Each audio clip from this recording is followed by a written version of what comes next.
배우고 확신한 일에 거하라는 제목을 가지고 여러분과 함께 말씀을 같이 나눠볼까 합니다. 오늘의 주절은 디모데후서 3장 14절에서 17절입니다. 그러나 너는 배우고 확신한 일에 거하라.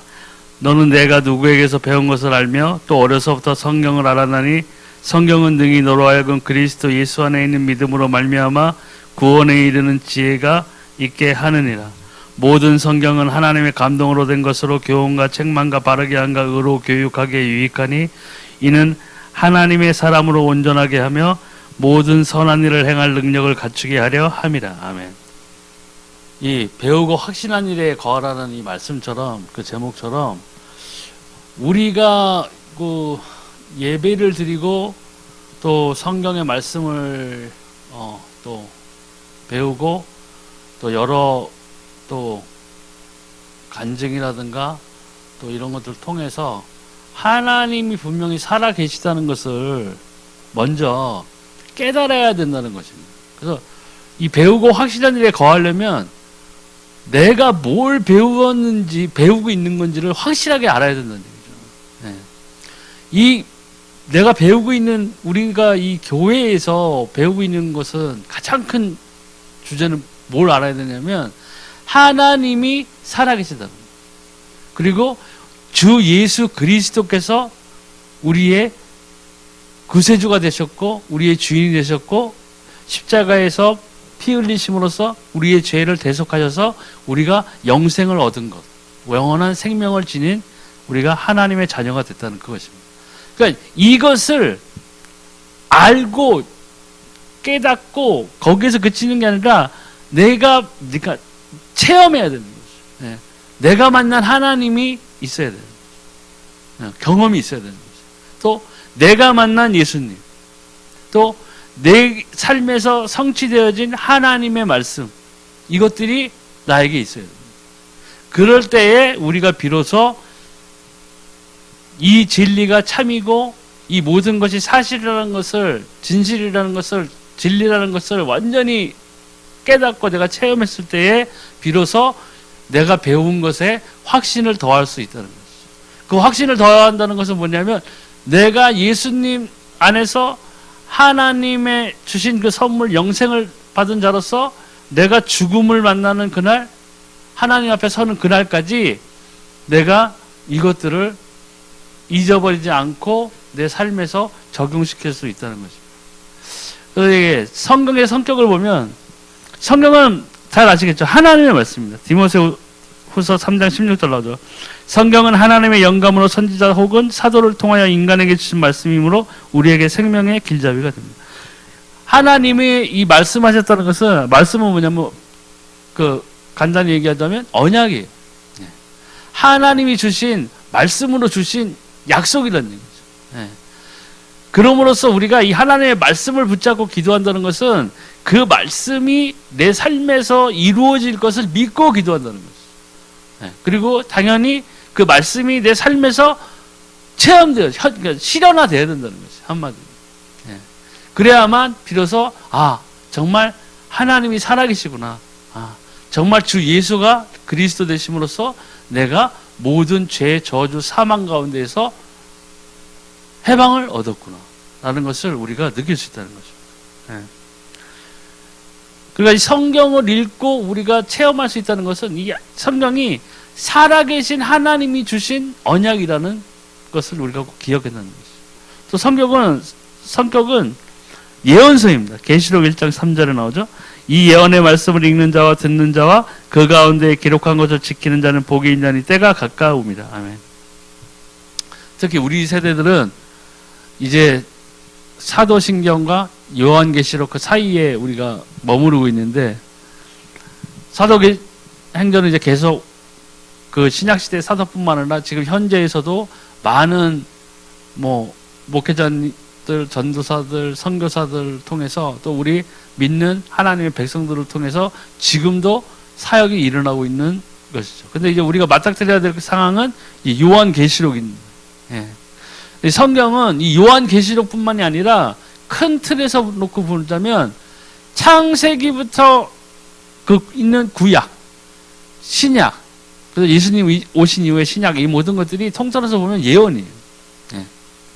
예언의 성취, 하나님의 말씀의 성취가 되었다는 것의 증거로 이 성경이 기록된 것이죠. 예. 구약의 예언의 주된 예언, 가장 중요한 예언이 뭐였죠? 그리스도가 올 것이라는 거였어요. 구세주가 올 것이라는 거였어요. 예. 그 많은 선지자들, 많은 사건들을 통해서 하나님은 예수 그리스도가 이 땅에 오실 것이라는 것을 분명히 말씀하셨어요. 그 성취된 것이 예수 그리스도. 예. 그 성취된 그 예언을 바탕으로 예수님을 바탕으로 쓰여진 책이 뭐예요? 신약. 오신 예수님. 그리고 다시 오실 예수님을 또 지금 성경은 미리 예언해 놓고 있다는 거죠. 예수님은 분명히 다시 오십니다. 네. 앞으로 일어날 사건들을 정확하게 예언할게 이 말씀을 모르면 뭐예요? 화를 입게 되는 거예요. 예수님 다시 오신다고 분명히 말했는데, 아휴, 그 구약시대 사람처럼 우리 조상이 옛날 그 잤던 때부터 지금까지 자고 있는데 무슨 부활이 있고 뭐가 있냐, 좀 웃기는 소리 하지 마라. 그런 거예요. 네. 신약시대의 그 사도들이 품은 신앙이 뭐였어요? 부활의 신앙이었잖아요. 네. 그래서 심지어는 부활이 없다는 지파도 생겼었어요. 무슨 부활? 사두개 지파인가 뭔가 기억이 안 나는데, 부활이 어디 있어? 부활 없어. 이렇게 하는 사람들이 벌써 예수님이 그 승천하신 후에 벌써 그 얼마 안 되는 시점에서 그런 것들이 생겨났다는 얘기죠. 네. 근데 분명히 보세요. 네. 더군다나 우리는 그 신약에서 사도 바울이나 그런 사도들은 예수님 올라가시고 승천하시고 얼마 안 됐을 때부터 뭐예요? 주여 오시옵소서 외쳤다고요. 네. 주님 오세요. 다시 오세요. 빨리 오세요. 네. 근데 우리들은 지금 더더군다나 이제 마지막 때로 달려가 치닫고 있는 이 세대에 어디 중간쯤인지 마지막 때쯤인지는 모르겠지만 우리가 살고 있는 세대인데, 우리가 이것을 한 귀로 듣고 틀려버린다면 안 된다는 얘기죠. 우리야말로 지금 기쁘게 다시 오실 예수님을 기다려야 될 세대들이라는 거예요. 근데 내가 확신이 없고 내가 하나님을 만난 체험이 없고 그렇기 때문에 뭐가 없어져요? 내가 생명을 가진 건지 확신이 없는 거예요. 그러니까 다시 오신다니까 두려워. 오시면 나 지옥 가면 어떡하지? 이렇게 되는 거예요. 확신이 없기 때문에 그런 거예요. 그러니까 확신이 없다는 말은 뭐예요? 배우고 이 확신에 대해 거하지 못한다는 거예요. 그걸 또 뒤로 돌아가서 보면 뭐예요? 하나님을 만나지 못해서요. 결론적으로 하나님이 살아있는 것은 들었고 예수님이 그리스도라는 것은 들었어요. 들었는데 내가 만난 하나님, 내가 만난 예수님, 내가 체험하는 성령님, 성령의 역사, 또 내가 경험하고 내 이 생에서 응답으로 다가오는 하나님의 말씀을 체험하지 못했다는 것이죠. 그러니까 이 성경에 나와 있는 것을 우리가 정확히 알아야 돼요. 그리고 정확히 알 뿐만 아니라 내 삶에서 이것을 누려야 된다고요.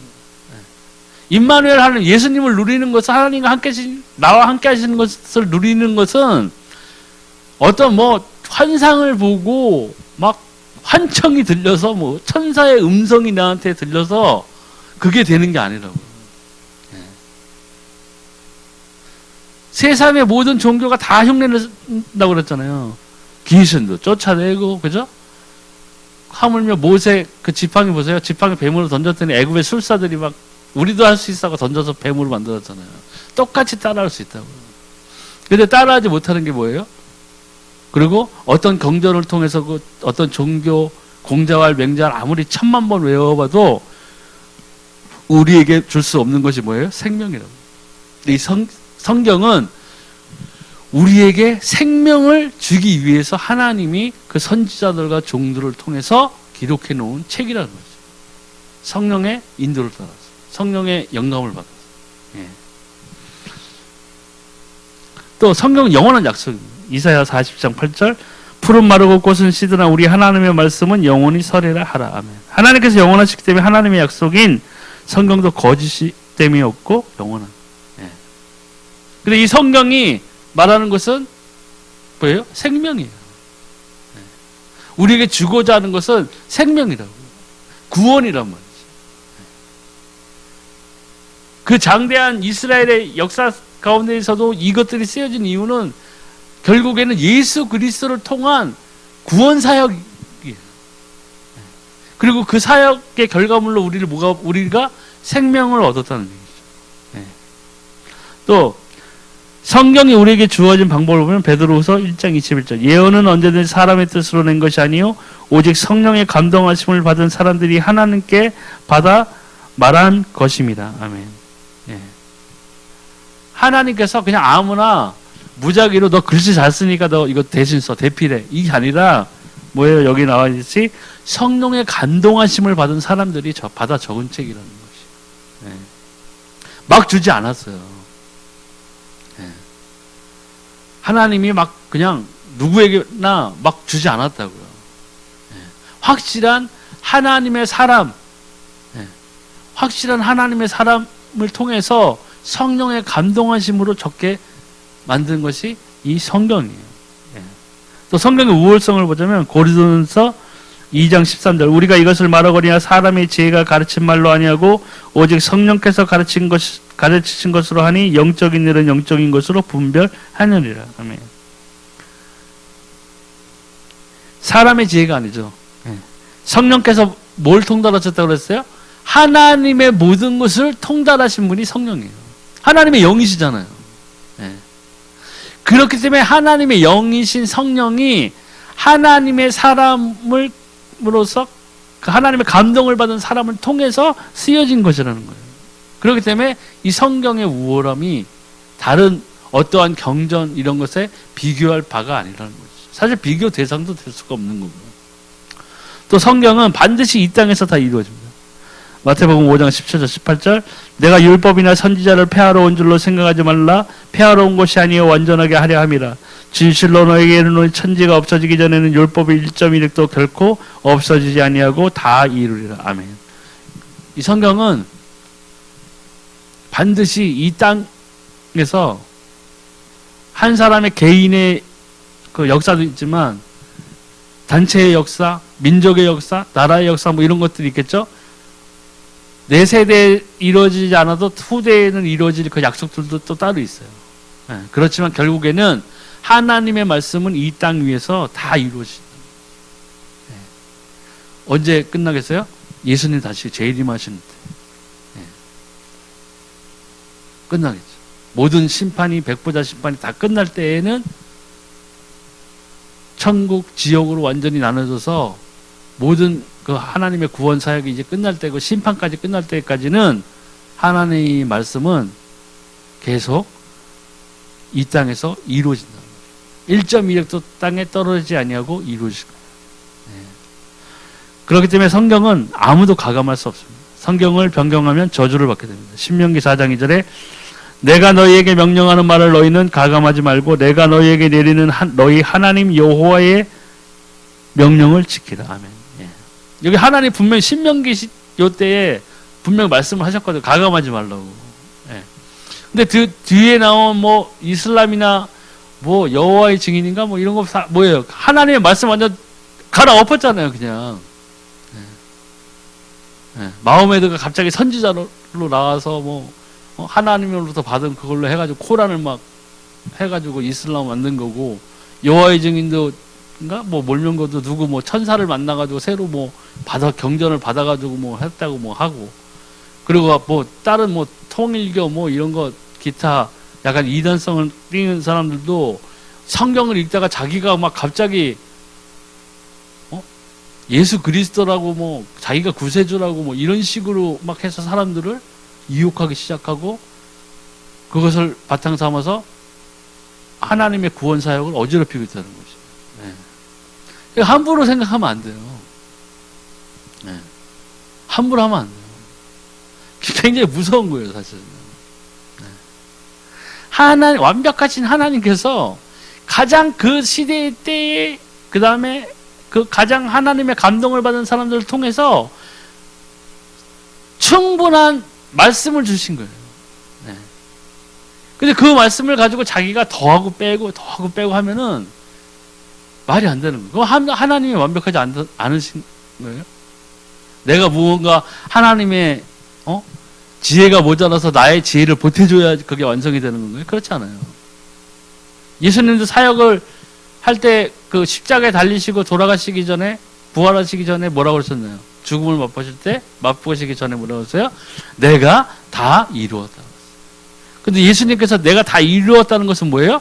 하나님이 하신 언약 그대로 내가 아버지께서 주신 그 사명 그대로, 그 말씀 그대로 내가 다 이루었다. 네. 그런 의미로 예수님께서는 내가 다 이루었다고 하신 거예요. 네. 완벽하신 하나님의 그 계획, 언약, 그리스도에 나실 것, 또 그리스도가 피 흘리시는 것, 그 언약 그대로 1.1도 땅에 떨어지지 않냐고 예수님께서 다 이루신 거예요. 그 역할을, 그 사명을, 대속의 사명을, 피 흘리는 사명을, 우리를 구원하시기 위해서 제물로 드려져야 될 수밖에 없는 그 운명, 그 사명을 예수님은 십자가상에서 다 이루신 거예요. 그냥 그 성경을 자기 멋대로 해석하는 그것도, 베드로 사도가 그랬죠.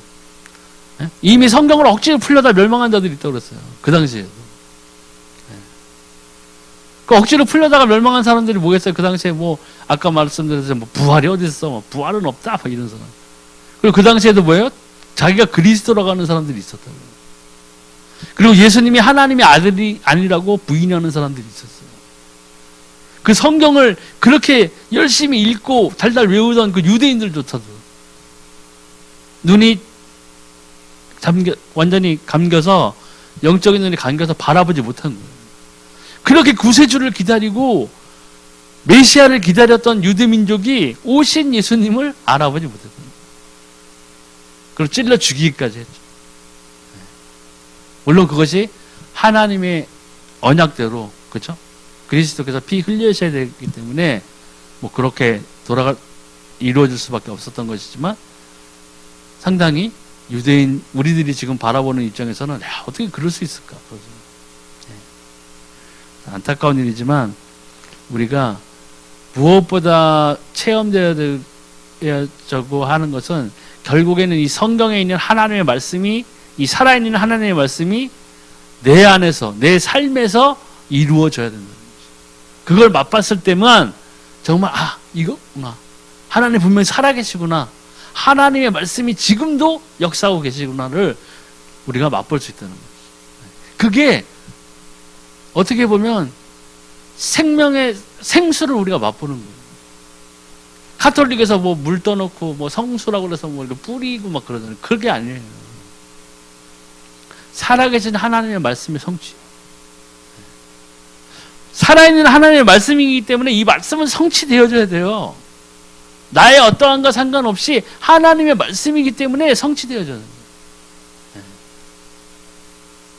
우리가 그것을 맛봐야 돼요.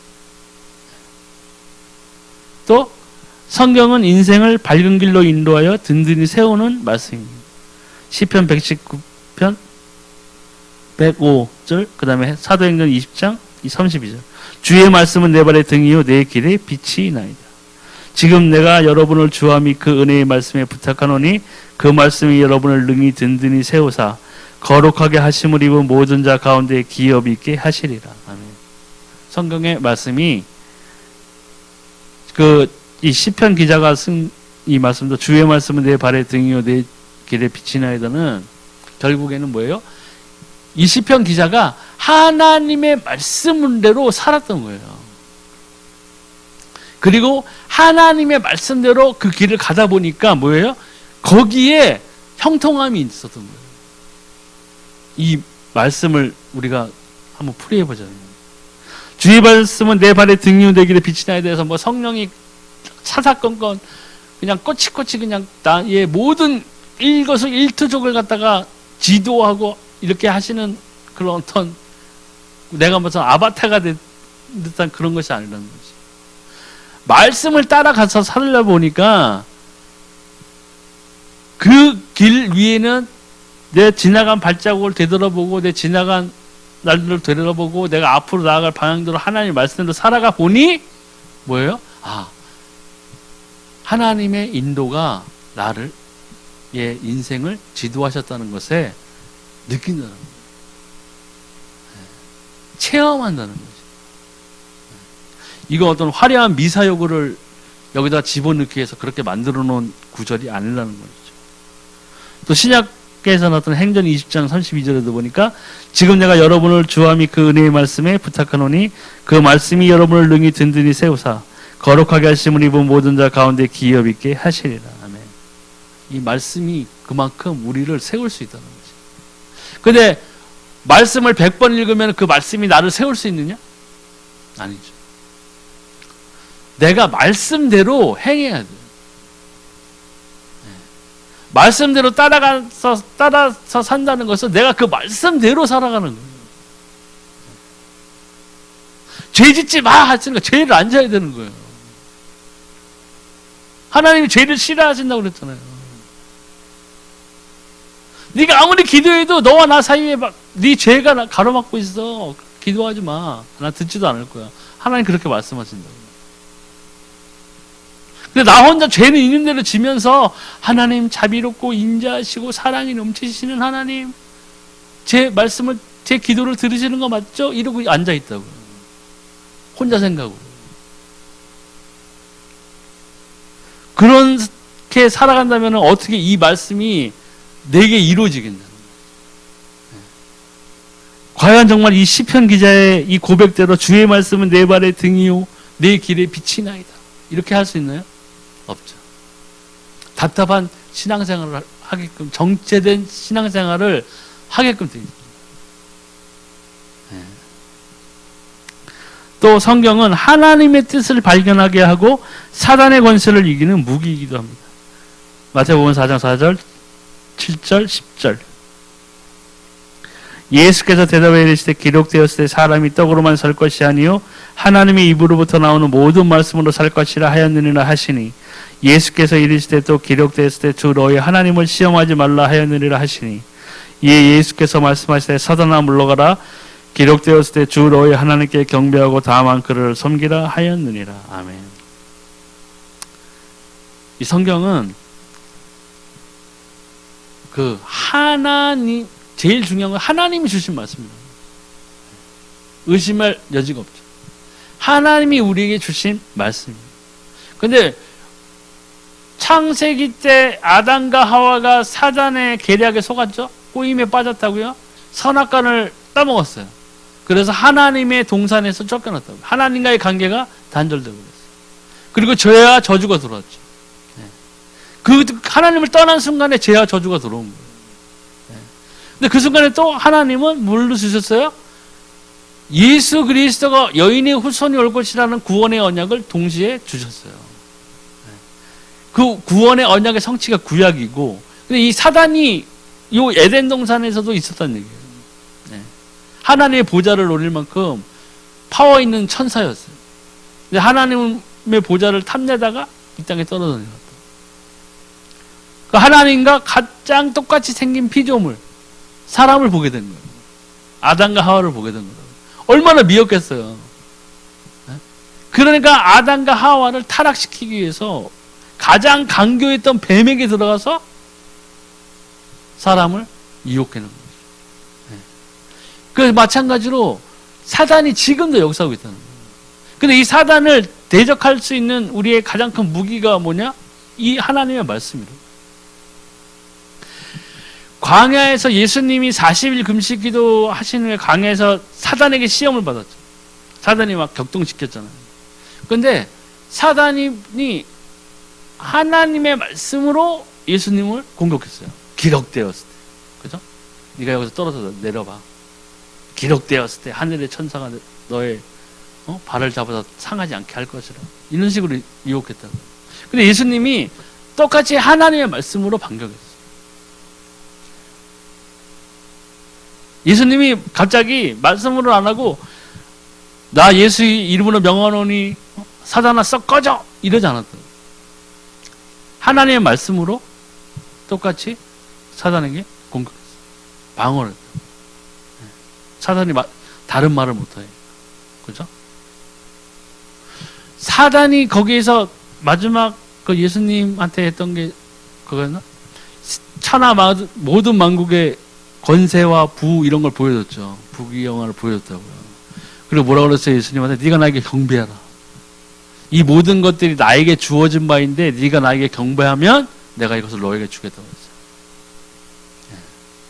그러니까 사단은 지금도 이 세상에서 어떤 사람을 부하게도 할 수 있고, 그죠?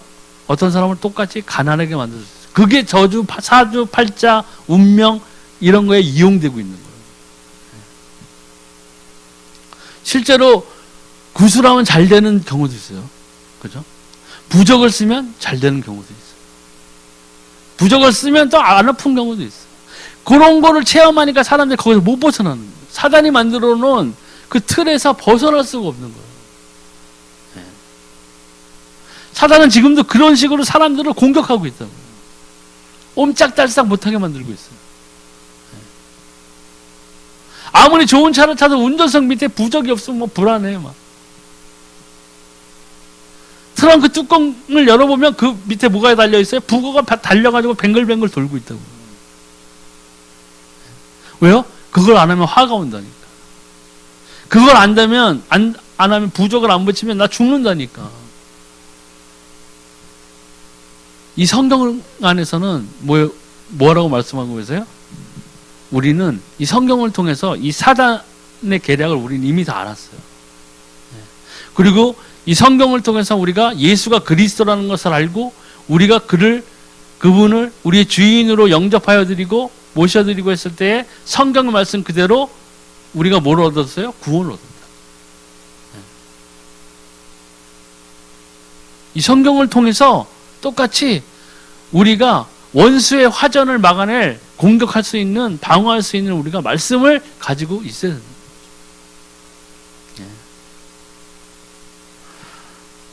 그러면 이 성경의 내용은 도대체 뭘까? 한번 알아보면 성경의 주제는 무엇인지를 보면 인간이 마귀의 유혹을 받아 하나님을 알지 못하고 죄인이 되었고 그 죄로 인하여 지옥으로 간다는 사실을 경고하고 있는 것입니다.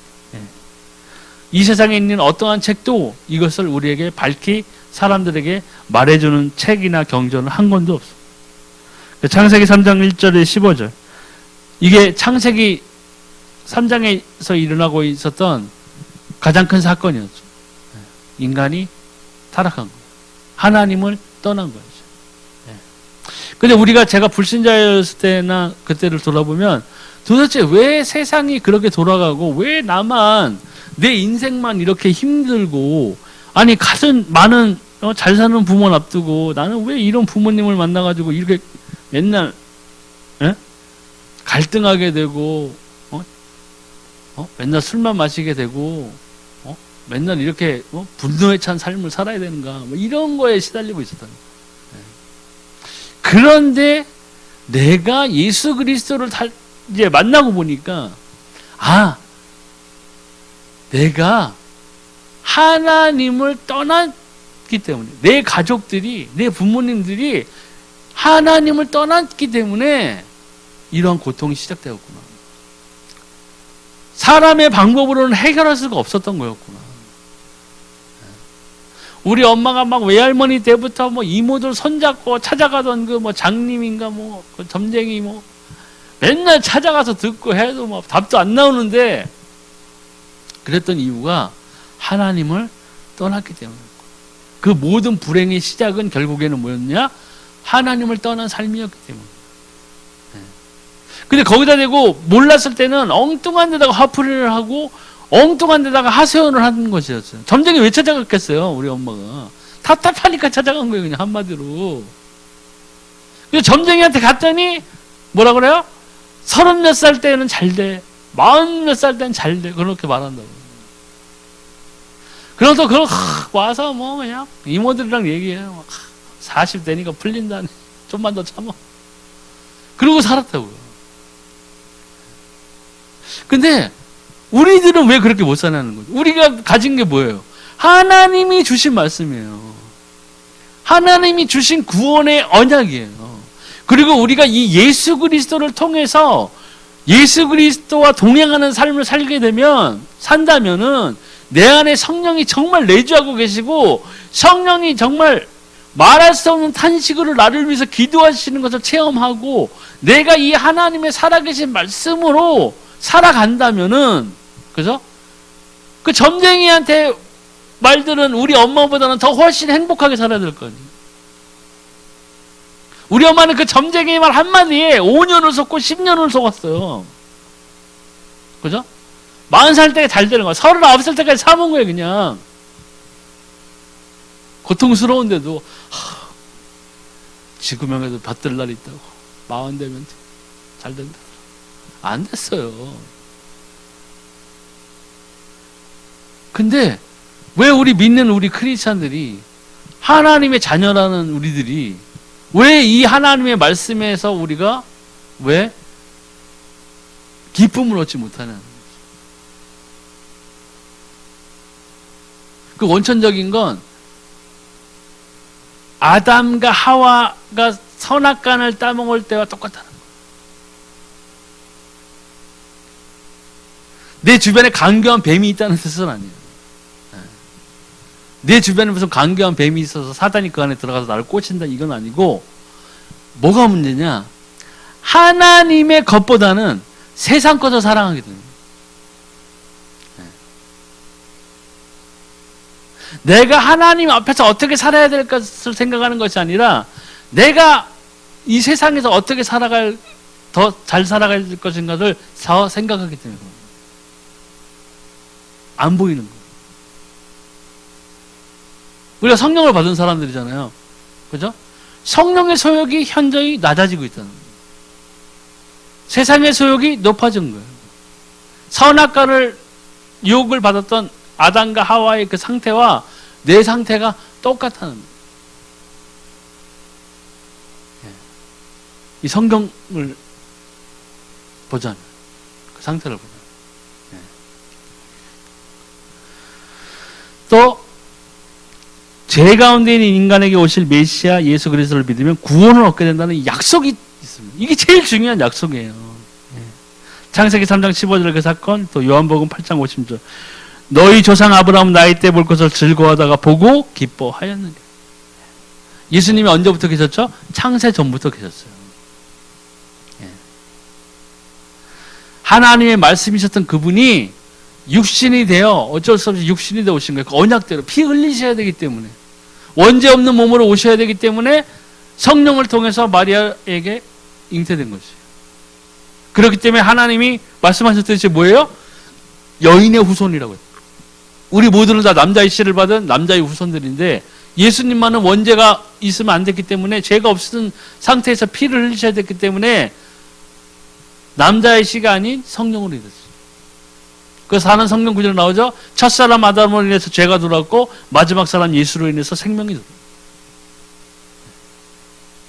지금은 이렇게 우리가 그렇지, 정말 이런 것이지, 이 구원이 이런 것이고 예수님이 정말 이런 분이셨지, 예수님이 하신 사역은 이런 것이었지를 깨닫고 있지만, 우리가 그 예수님을 몰랐을 때 생각해 보세요. 이런 거 알기 전에 삶을 완전히 우리가 다른 삶을 살고 있어요. 근데 다른 삶을 살 수 있는 원동력을 얻었고 생명을 가진 자인데, 항상 우리 주변에 뭐가 있다고 그러세요? 우리 뒤에 영적 세계에는 원수 마귀가 있어요. 사단이 있다. 그리고 사단은 뭐예요? 마귀는 우는 사자가 제 삼킬 자를 찾아 돌아다니고 있어요. 또 원수가 화전으로 우리를 공격한다고 그랬죠. 무슨 화전이겠어요? 뭐 불신앙도 있겠죠. 걱정, 우월, 염려 이런 것도 있겠죠. 거기에 가장 강력한 무기가 뭐겠어요? 세상에 대한 욕심이 가장 강력한 무기가 됩니다. 세상에 대한 욕심은요, 잘못 사용하잖아요. 이거를 신앙의 모티브로 생각할 수도 있어요. 잘 살아야지, 단순히 잘 돼야지, 이렇게 동기부여가 신앙적인 면모를 살짝 변모될 수가 있어요. 제가 생각하는 거는 사단이 가장 큰 무기가 그런 것이에요. 구별이 안 가 잘. 그죠? 그러니까 기도할 때 세상 것을 슬며시 사단은 우리에게 보여주는 거예요. 밀어 넣는다고요. 살짝. 기도 리스트가 있는데 그 맨 위쪽에 종이 한 장을 더 넣는 거와 똑같은 거예요. 이렇게 내 기도 리스트 위에 슬쩍 하나 더 넣는 거예요. 딱 보니까 그럴듯해 또. 아, 그렇지. 내가 하나님 안에서 복 받아야지. 그리고 세상을 향해서 막 달려가는 거예요. 잘못된 건데 생각을 못하게 만들어요. 먼저 우리가 돼야 될 것은 뭐예요? 하나님 앞에서 바로 서는 거예요. 구약에서 신약에서 하나님을 통해서 형통했던 자, 그래서 뭐 거부가 됐던 자, 하나님과 동행했던 자, 뭐 그런 사람들은 공통점이 뭐예요? 하나님과 함께한 자들이라고요. 그래서 이삭이 뭐 100배의 축복을 받았다고 그러잖아요. 뭐 이삭이 100배의 축복을 놓고 기도했어요? 그런 게 있나요? 이삭이? 하나님 저 요번에 이거 뭐 심는데 100배의 축복, 그런 구절이 있어요? 없어요. 이삭이 100배의 축복을 받았던 것은 하나님의 뜻대로 하나님과 함께 했기 때문에 된 거예요. 그거는 딱 접어놓고 100배의 축복, 이것만 듣고 기도하면 우리가 잘못된 거예요. 잘못된 거예요. 욥의 동망에 거부가 되었다, 그것만 듣고 기도하면 잘못된 거예요. 욥의 인내는 어떻게 된 거예요? 욥의 그 하나님의 신뢰함은 어떻게 된 거예요? 그 고통 가운데에서도, 절망 가운데서도, 모든 것을 다 잃어버린 그 상태에서도 하나님 앞에서 여호와 하나님께 불평도 안 하고 오직 하나님만 바라봤던 그 사람. 내가 그런 사람인가요? 여러분은 그러세요? 그럴 수 있으세요? 자식들 다 죽고, 그죠? 모든 재산 다 넘어가고, 몸에 피부병 생겨서 기아장 긁고, 친구들 와서 조롱하고, 마누라도 죽으라 그러고 하는 그 상황에서 그걸 견뎌낼 수 있는 내가 과연 그 그릇이 되느냐를 먼저 생각해요. 그 모든 걸 견뎌내고 욥은 하나님께 인정받아서 하나님이 다시 그를에게 자식도 주시고 낙타도, 약대의 무리도 주고, 그죠? 양도 주고 축복하신 거라고. 욥이 언제 욥기 보세요. 욥이 나 동방의 최대의 거부로 해주세요 하는 기도를 했냐고요. 안 했어요.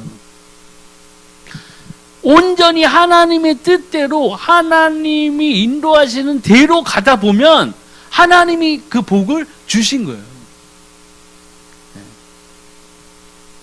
그것만 바라보지 않았다고. 우리는 지금 이 세대가 완전 물질 만능의 시대가 됐잖아요.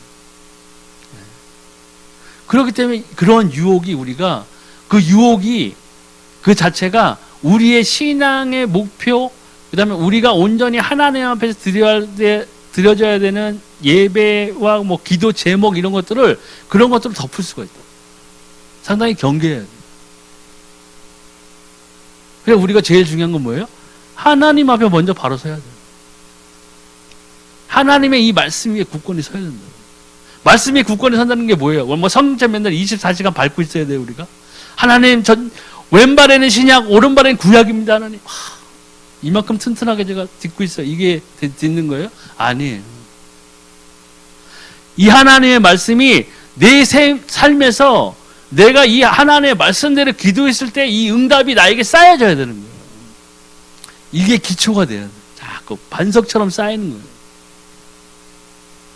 그게 있어야 뭐예요? 믿음이 반석 위에 있는 거예요. 내 믿음이 반석 같은 거예요. 흔들리지 않는 거예요. 사단이 와서 아무리 나를 흔들어도, 환경이 와서 나를 아무리 괴롭혀도, 내 통장 잔고가 맨날 영혼을 향해서 치닫고 있어도 걱정할 필요가 없는 거예요. 기쁜 거라고. 왜 기뻐요? 내가 생명을 얻은 자라. 하나님이 나와 함께 있는. 그것을 이 성경에서 우리가 발견해야 돼. 그리고 내가 이것대로 살아가야 돼. 가장 중요한 거예요. 이 성경을 주신 것 중에 가장 중요한 거예요. 예. 그것의 토대가 뭐가 된 거예요? 이 예수 그리스도를 우리가 믿음으로써 이것이 되는 거예요. 예수 그리스도 없으면 우리가 뭘 얻겠어요? 예. 지금도 양 잡아야 돼요. 막 비둘기 태우고 막 그래야 된다고. 하나님이 이 그리스도 예수를 우리가 주시겠다고 한 것은 아담과 하와 단둘이 있을 때 그렇게 된 것은 하나님이 아신 거예요. 사람으로서는 구원을 얻을 수가 없구나. 왜요? 에덴 동산에 뭐가 있었어요? 생명나무도 있었다고요. 생명나무는 먹어도 됐어요. 아담과 하와로 먹지 말라 그랬나요? 생명나무를 건들지 말라는 말씀 안 하셨어요. 오직 선악과만 말씀하셨어요. 생명에는 관심이 없었던 거예요. 사단이 그렇게 제가 봤을 때는 급하게 그 강교한 뱀을 이용한 것도 사람이 생명나무를 먹기 전에 타락시킨 거라고 저는 생각해요. 그 하나님이 사람들을 쫓아내신 다음에 뭐라고 그랬어요? 천사들을 지켜서 두루도는 화영검을 두어서 생명나무를 지키라고 그랬어요. 다시 사람들이 와서 따먹지 못하고. 그 하나님 말씀하셨잖아요. 저들이 와서 이 생명나무를 먹고 영생할 간호로 해서 그걸 지키셨다고. 근데 그 생명을 누구를 통해서 주시기로 하신 거예요? 예수 그리스도. 우리에게 생명을 주시기 위해서. 이 구약에 400회 이상 약속된 메시아가 이 땅에 오셨다는 증거가 바로 신약 성경입니다.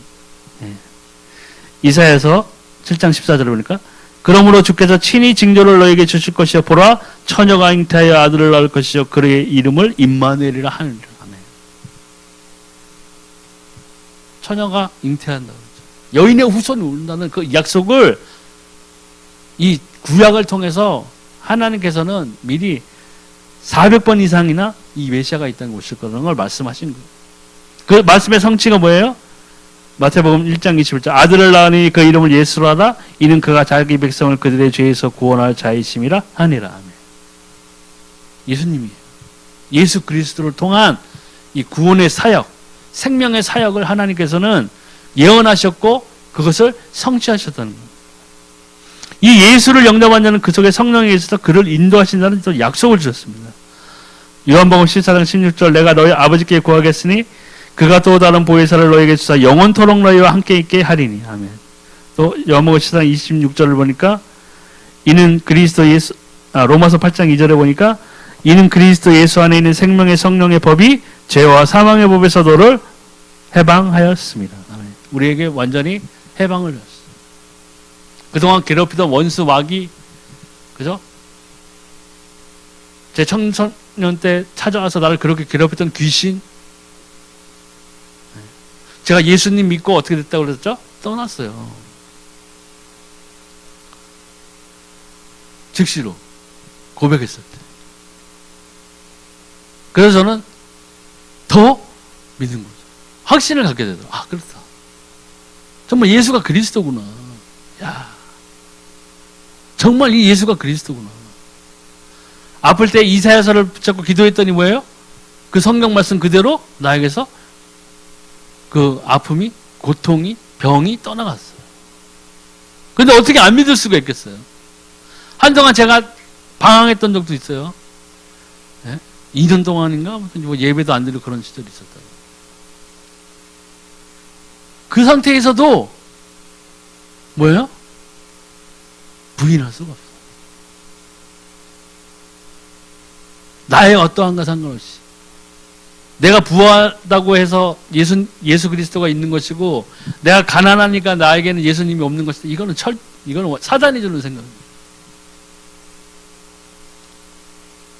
분명히 이 예수님은 성경에 있는 예언, 하나님이 예언하신 그대로, 하나님의 말씀 그대로 이 땅에 오셔서 그분의 사역을 완성하셨고, 부활하시고, 죽음을 이기시고, 사망을 밟으시고, 지금 하나님의 우편에서 우리를 위해서 지금도 중보하고 계십니다.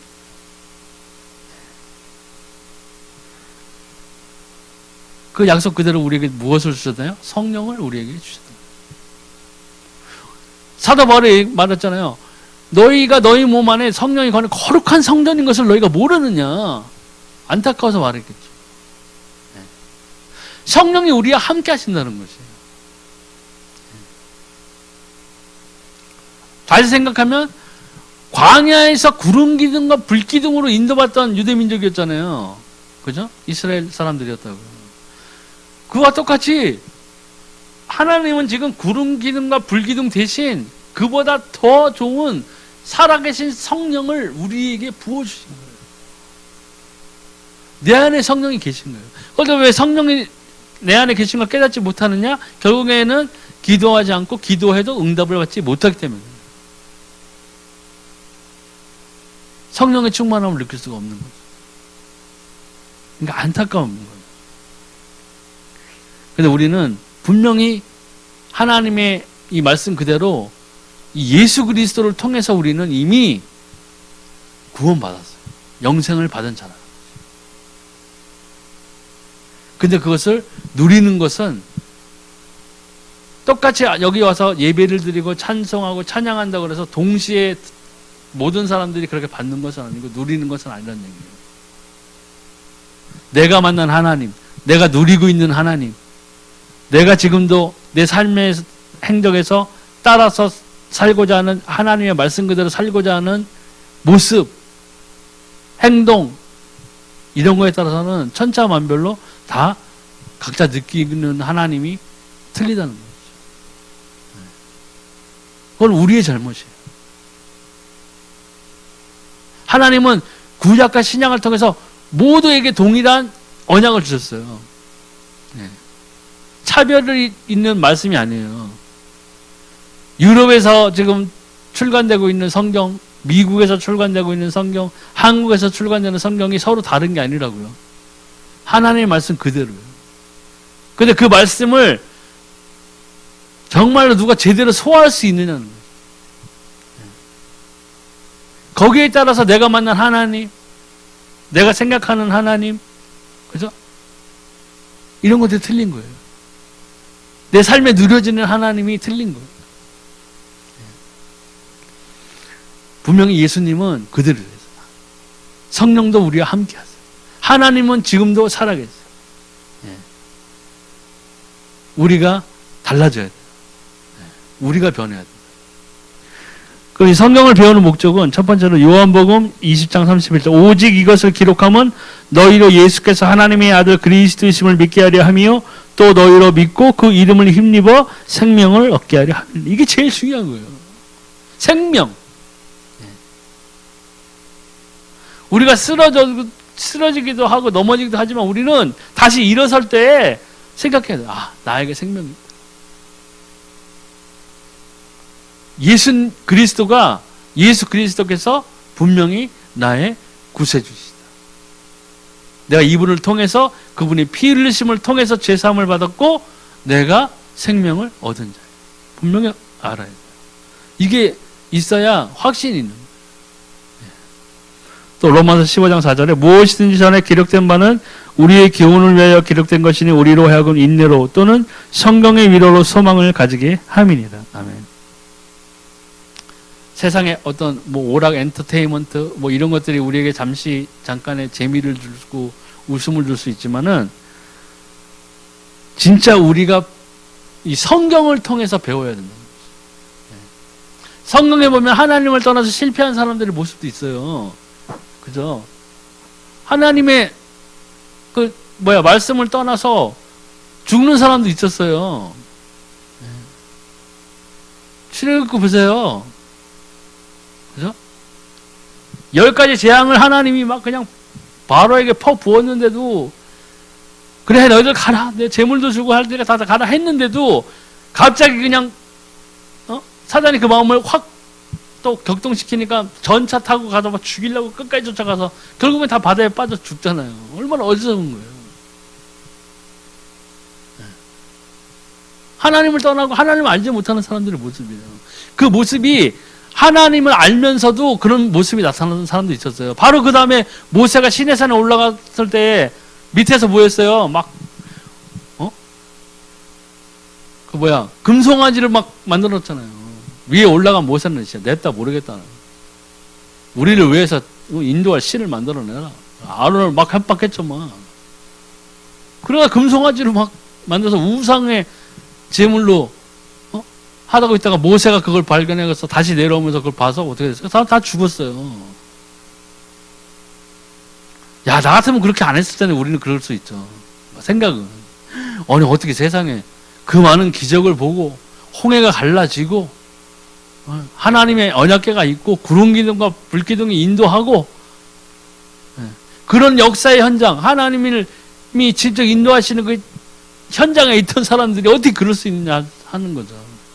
근데 막상 우리들의 삶을 보면 우리도 마찬가지. 우리가 똑같은 거예요. 하나님 살아계신 거 알잖아요. 예수가 그리스도라는 거 알잖아요. 예수가 그리스도라고 고백했잖아요. 그죠? 근데 우리의 모습이 어떤 모습일 수 있어요? 그 광야에서 멸망받은 그 사람, 금송아지 우상을 들고 광란의 시간을 보냈던 그 사람들처럼 우리가 살 수도 있다는 거예요. 네. 그걸 깨달아야 돼요. 그러니까 성경은 그런 것에서 우리가 돌이키라고 그러한 것들을 다 기록해 놓으신 거예요. 네. 돌이키라는 목적으로 세세하게 그러한 것들을 하나님을 믿었음에도 실패한 사람들, 멸망받은 사람들의 모습까지 다 그려놓으신 거라고요. 얘기해 놓으신 거라고요. 거기에서 우리가 얻을 건 뭐예요? 교훈이에요. 아, 그렇구나. 내가 하나님 안에서 어떻게 살아야 되는구나를 확실하게 알아야 된다는 거죠. 또 고린도전서 10장 11절에 그들에게 일어난 이런 일은 본보기가 되고 또한 말세를 만나는 우리를 깨우치기 위하여 기록되었느니라. 성경에 있는 그 기록들은 우리에게 본보기가 되고 우리가 그것을 반면교사라고 그러잖아요. 그것을 통해서 우리가 배우는 게 있어야 돼요. 아, 내가 주 예수 그리스도를 믿는 사람으로서 내가 내 삶에서 어떠한 부분을 고쳐나가야 되고 내가 어떠한 영역에서는 나를 거기에 두지 않고 거기서 벗어나야 되겠다. 내가 좀 더 하나님과 가까워지기 위해서는 내가 하나님을 기쁘시게 하는 자가 되어야 된다. 기쁘시게 하는 자가 뭐예요? 그의 나라와 그의 의를 구하는 자예요. 그의 나라와 그의 의를 구하는 자예요. 하나님을 사랑하는 자. 예수 그리스도를 사랑하는 자. 그런 것들을 우리가 이 성경에서 배워야 돼요. 그럼 성경을 깨닫는 방법이 무엇이냐? 시편 110편 11절에 내가 주께 범죄하지 아니하려 하여 주의 말씀을 내 마음에 두었나이다. 아멘. 여기서 나오죠. 하나님의 말씀을 자기 마음에 킵한 이유가 뭐였어요? 주께 범죄하지 않기 위해서. 하나님 앞에서 우리가 어떻게 살아가야 되는 것을 배우기 위해서 이 성경이 있어야 돼요. 또 성경을 깨닫는 방법 중에 하나가 죄에서 먼저 벗어나야 돼요. 죄에서 돌이켜야 돼요. 내가 갖고 있는 죄악에서 돌이켜야 된다고요. 거길 떠나야 돼요. 떠나서 내가 하나님의 말씀대로 성령의 인도함대로 내 삶을 갖다가 그쪽으로 방향을 틀어서 내 의지를 사용하고 모든 것들을 사용해서 그 길로 가고자 한다면은 그때서야 하나님의 뜻, 나의 삶에 대한 뜻, 그 다음에 내 삶을 통해서 행해지는 하나님의 말씀의 성취, 그 다음에 내가 주 예수 그리스도를 통해서 만난 그 생명을 하나님을 다시 만나는 그날까지 유지할 수 있고 믿음을 지킬 수 있는 것에 우리가 눈을 뜨게 된다는 거죠. 그리고 다시 오실 그 예수님의 그때에 우리가 영광의 휴거에 참여할 수도 있고 혹은 예수님이 우리 삶의 시대에 지나서 또 오신다면 우리의 개인적인 삶의 엔딩이 있잖아요. 그때 내가 하나님 앞에 섰을 때에 생명력에 내 이름이 기록되어진 것. 그렇죠. 주 예수 그리스도께서 많은 천사와 하나님의 보좌 앞에서 우리를 시인하는, 그죠? 영원한 천국 백성임을 선포하는 그러한 영광을 맛볼 수 있는 거예요. 그러기 위해서 하나님은 우리에게 이 성경을 우리에게 주신 것이에요.